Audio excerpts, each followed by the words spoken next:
दृष्टिपूतन्यसेत्पादं वस्त्रपूतं जलं पिबेत् सत्यपूतां वदेद्वाचं मनःपूतं समाचरेत्. Today we sit with a verse that gives you, in just 16 Sanskrit words, a complete quality control system for a human life. It comes from the Manusmriti, chapter 6, verse 46. Listen to its sound first.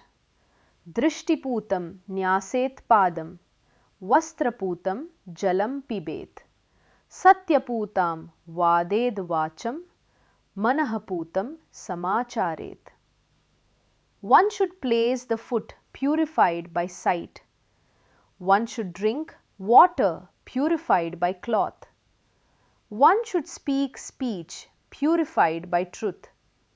And one should do only that which is purified by the mind. Let us open the words. Poota means purified, cleansed. It comes from the root pu, to purify, the same root that gives us the words pavitra and pavana, the sacred and the sanctifying. And notice, this one word Poota appears 4 times in the verse. Purified by sight, purified by cloth, purified by truth, purified by mind. The whole verse is really one single instruction. Filter before use, applied to 4 gates of your life. Drishti means sight, the gaze, from the root drish, to see. Padam is the foot, the step. Nyaset means one should place. Vastra is cloth. Jalam pibet, one should drink water. Satya, truth, comes from sat, which literally means that which is. In Sanskrit, truth is not an opinion. Truth is reality itself. And vacham is speech, from the root vach, to utter. Then the final line. Manah is the mind, from the root man, to think. The same root gives us the word manana, deep reflection, which is exactly what we are doing now, and even the word manushya, the human being, the thinking one. Samacharet means one should conduct oneself, not one action, your entire field of behavior. Now, where does this verse come from? Chapter 6 of the Manusmriti describes the life of the sannyasi, the wandering renunciate, the monk who has given up home, possessions and position and simply walks the earth seeking liberation. And there is a beautiful problem hiding here. This person has no rituals left, no temple duties, no household, no social role. So what remains of their religion? Manu's answer is stunning. Conduct itself becomes the ritual. When you look before every step so that no small creature is crushed, walking becomes worship. When you strain your water through a cloth so that no living thing is swallowed, drinking becomes a sacrament.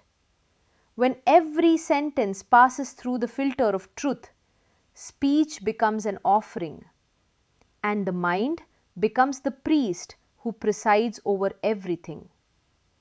Though this verse was written for monks, it broke out of its chapter. It became one of the most quoted wisdom verses in all of Sanskrit literature, taught to children and householders alike, because its 4 filters apply to anyone who moves, consumes, speaks and acts, which is all of us. Go one level deeper and you see the real architecture. Every exchange between you and the world passes through one of 4 gates. Where your body goes, what enters your body, what leaves your mouth, and what your mind approves. This verse posts a guard at each gate. And here is the masterstroke. Manu does not say walk only on pure ground. He does not say, drink only pure water. He knows the world is not pure and never will be. Instead, you carry the filter with you. The gaze is your filter. The cloth is your filter. Truth is your filter. Conscience is your filter. Purity in this verse is not a property of your environment. It is something you do at the moment of contact. And that quietly destroys our favorite excuse that our surroundings are too corrupt for us to live cleanly. The monk walks through the same nasty world as everyone else, filtered. Notice also the escalation. The step is the outermost layer, your physical contact with the world. Water goes deeper. It enters the body and becomes the body. Speech is subtler still. It is your mind made audible. And then the mind itself, the subtlest gate, the source of everything. The verse trains you from the outside in, and the final line is the master line. Manah Pootam samacharet. Do only what your own mind, in its honest clarity, certifies as clean. Think about who is saying this. Manu, the great external lawgiver, the very symbol of rules imposed from outside. And where does he place the final authority? Inside you. Your conscience is the last court of appeal, present at every action, impossible to escape. This wisdom echoes across the world. Jain monks to this day practice Iriya Samiti, walking only after inspecting the path so that no living being is harmed. And they strain their drinking water through cloth exactly as this verse prescribes. The Buddha made walking itself a meditation and made right speech a pillar of his eightfold path.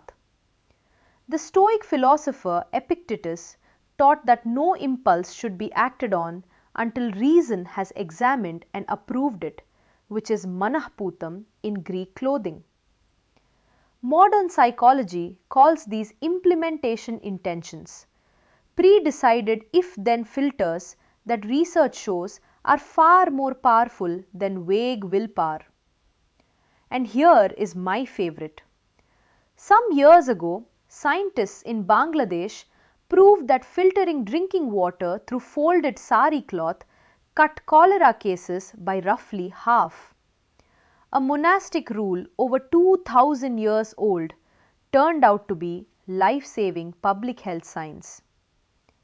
And for us today, there is one more layer. We now drink more through our eyes and ears than through our mouths. Your news feed, your notifications, your endless scroll, that is water too. Unfiltered feeds are unstrained water. So let me leave you with 3 questions. First, of the 4 gates, where you go, what you take in, what you say, what you do, which one in your life currently has no filter at all? Second, what is your unstrained water, the thing that flows into your body or mind every day that you have never once consciously filtered? And third, when your conscience quietly said no in advance and you went ahead anyway, what did you allow to overrule it? And here is a practice for tomorrow. Run one day as a filter day. In the morning, move with full attention. See before you step into rooms, into meetings, into commitments. At midday, apply one deliberate filter to what you consume and refuse one unfiltered intake. In the evening, pass one entire conversation through the truth filter. Say less and mean all of it. And at night, take 2 minutes and ask, which of today's actions would my own mind certify as clean, and which one did it flag?